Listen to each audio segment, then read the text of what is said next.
Ladies and gentlemen, my name is TotalBiscuit. I'm here to ask and answer one simple question. WTF is Cargo Commander? Game by Serious Brew. This is something that we pointed out on the TGS podcast a little while ago and thought, hey, you know, this kind of looks cool, but what the hell is it? We really don't know. Thankfully, I have my hands on the game. I was meaning to do this a few weeks ago, but I unfortunately did not get the chance, and honestly, December's going to be a big wrap-up month for me, because I'm going to be trying to pick up the games that I missed, and hopefully get a lot of content out for them. So, let's kick it off with Cargo Commander. Why not? Why not indeed? Have a quick look at the options menu to begin with. You can rebind all of the controls, which is always nice to see. Resolution options available, as well as full screen, VSync on or off, and quality, 3 different levels of it. Not exactly a demanding game. You can even turn silent space on, which is a really nice little bit to put in there, isn't it? It's a nice little feature, an extra, if you will. Okay.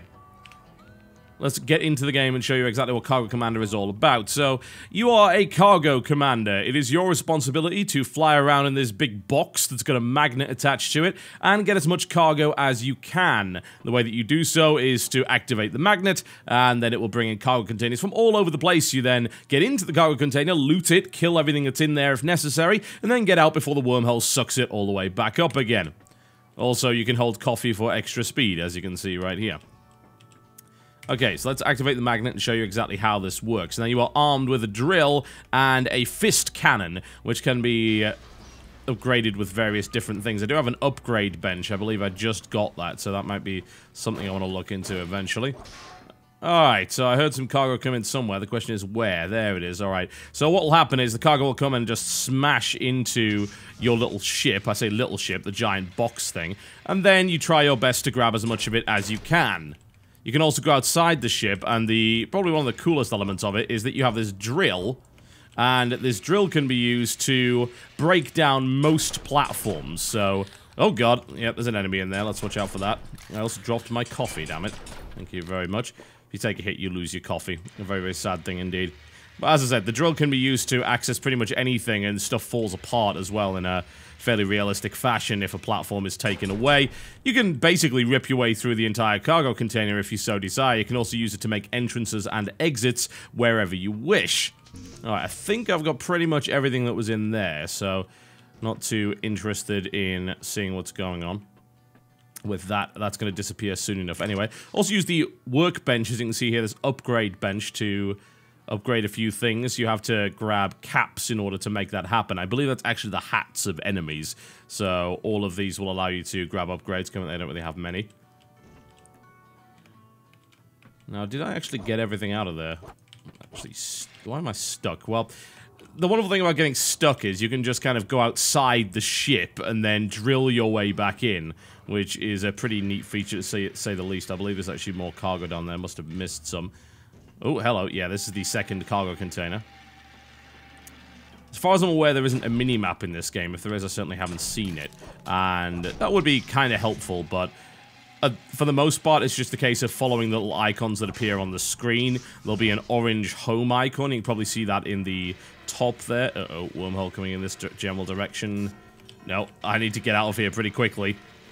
If you get sucked into the wormhole, then you will die horribly, as you might imagine. So you can quickly get into space and then try to get back inside. I might even have to drill through my own ship. In fact, I definitely will. Come on, come on, come on, come on. There we go. Ooh, nice and close. Now, that's pretty much the whole game in a nutshell. You activate the magnet, you bring in these cargo containers. Generally speaking, the cargo containers, as far as I can tell, are randomly generated. So you could end up being in all sorts of crazy little maze areas. Get as much cargo as you can. The rarer the cargo, the more it's worth, and there are various kinds of cargo to collect.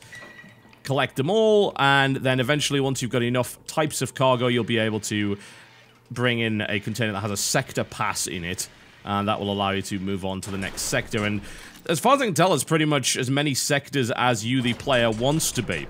It's got some online meta mode whereby you can create a sector, and then once you've named the sector, other people can play in it. They'll even find dead bodies of people that have played in it before, and some crazy stuff like that. Fuck you all. And there's also the FU button. As to why that's there, I have no idea. I guess that's essentially designed to allow you to blow off a little steam here and there. Well, What's that? Nothing particularly useful. There are other weapons in the game. There's kind of a magnetic rocket launcher, which is really, really good. And it allows you to put stickies on the wall and things like that. Now, I'm not going to be able to get up here in a hurry, but I can just drill through that instead.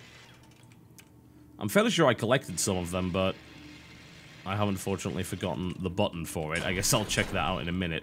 I have a tendency of forgetting buttons. It's really unfortunate. You'll also notice that you've got this high scoreboard here. And depending on which sector you go into, depends on which high scores you see. I entered the sector Cthulhu, which was created by one of the players, and that seems to be quite a popular one for whatever reason. Switch weapons is Q. Yes, there it is.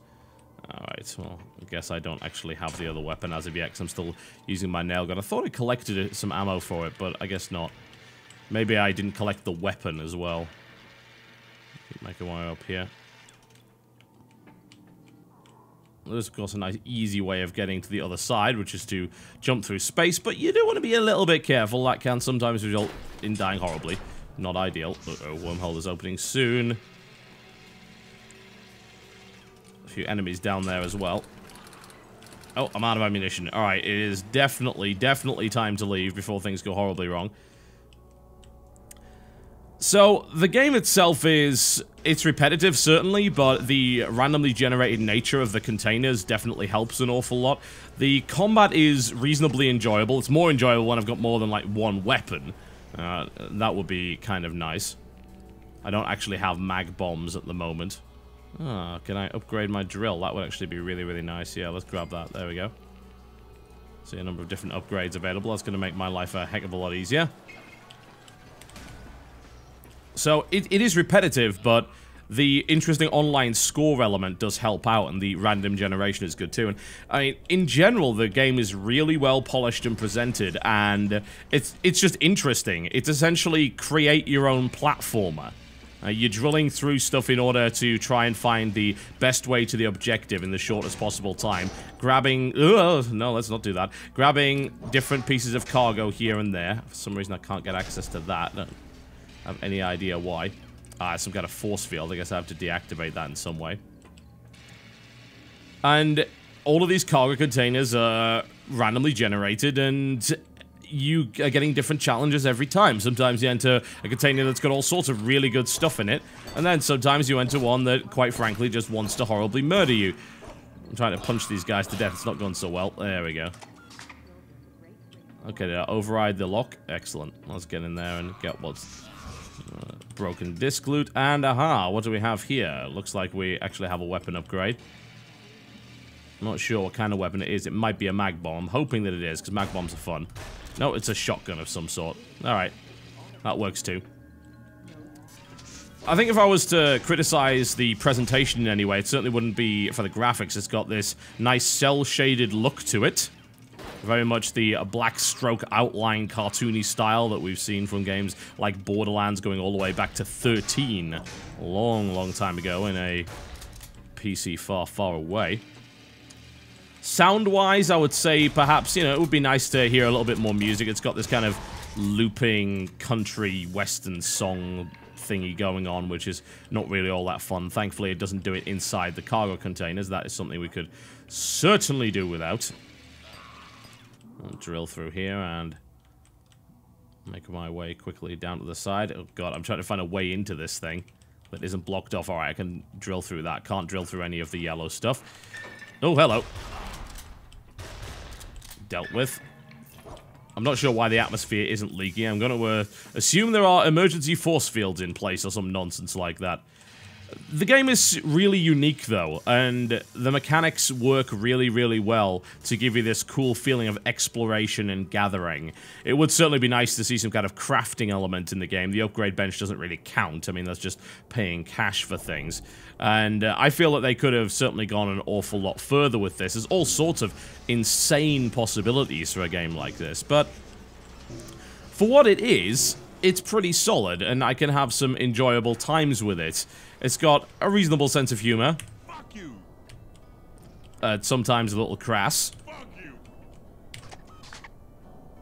And it's got this rather awesome element whereby you can create a sector, and essentially everyone gets to play the same sector.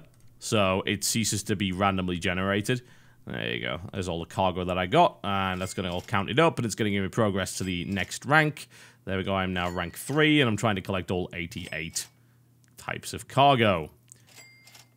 Excellent. And to start with a little bit extra cash as well, and stuff like maintenance panels. You continue to progress through the game, and you get access to all sorts of different upgrades and things like that, which is quite cool. Alright, I believe I can probably go on to the next sector. In fact, I could create one if I wish. Unlock sector. Let's enter a sector name. So, new name, Cynical Brit. That is the new sector. So, nobody's played this one yet, so if you guys want to pick this game up and play exactly the same sector as I am, then Cynical Brit is the name of the sector. You can also pick sectors that your friends have played and stuff like that. And the game just keeps going on until you've collected all the different cargo types. For what it is, a $10 game, also €7. It's actually a reasonable euro price for once. The Europeans get the cheapest out of the lot, and £7. It's a good time. It's a nice game. It's satisfying. Getting to go into all of these different randomly generated places has this very, very nice exploration feel to it. I wish they'd gone a bit further with it, and that's maybe something they can do in a sequel. It would be really cool to see that, because, like, they've got a nice little framework, haven't they? They started off with this idea. You are going into these randomly generated space containers. You have limited time to explore them, clean them out, and get as much loot as you want. I mean, think about the notion of having crafting and all sorts of different adventure or survival elements being put into that. What an awesome idea that would be if you were some kind of cargo commander that was set adrift in the universe. You had to survive based on the cargo containers you could bring in. I'd bring this kind of almost roguelike-y element to it. That would be amazing. That would be great. As it stands, though, it's a really enjoyable action. I suppose you can call it a platformer. I mean, is it a platform if you can essentially make your own platforms? Yeah, I guess it is. Action platformer, exploration game, with a little bit of combat in there for good measure. Oh, these are fun. This is what I was talking about earlier, the mag bombs. Uh-oh. Looks like I'm going to have to get out of here pretty quick.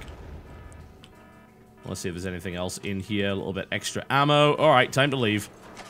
No, there's a... No, oh god! Yeah, the whole thing collapsed on me, as it has a tendency to do. It's really unique, though, and I think they've created a really enjoyable game.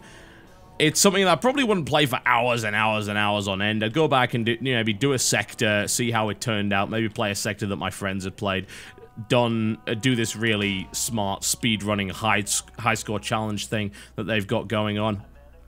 And I probably have a good amount of fun with it because the base mechanics are enjoyable, which is perhaps the most important thing I can imagine when it comes down to a game like this. If the base mechanics were not enjoyable, then the game just wouldn't be worth anything whatsoever, but it turns out they are.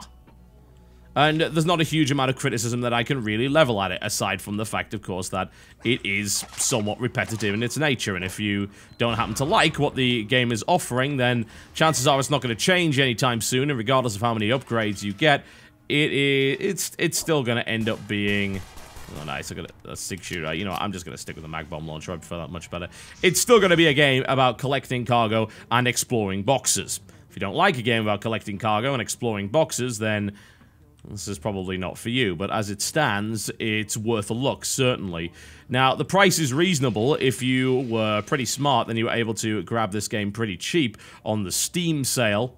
It was actually 66% off, which is surprisingly quick, considering that this game hasn't been out for all that long, which also means that it very well might be put on sale once again in the Steam sale at Christmas. I don't know what that is, but I want it. Oh, I guess that was one way of getting it. Where'd it go? Gravity is a little odd in this game. There we go. But it's worth the price of entry, I feel. And I like it. Every time I play it, even just for like 5 minutes, I think, you know what, this was worthwhile. This was fun to me. This was not a waste of my time. I got an enjoyable and cool experience. I never quite know what to expect in space. Cargo Commander, ladies and gentlemen, currently available on Steam, Gamersgate, and all popular digital distribution platforms for PC and Mac with crossplay. I'll see you next time.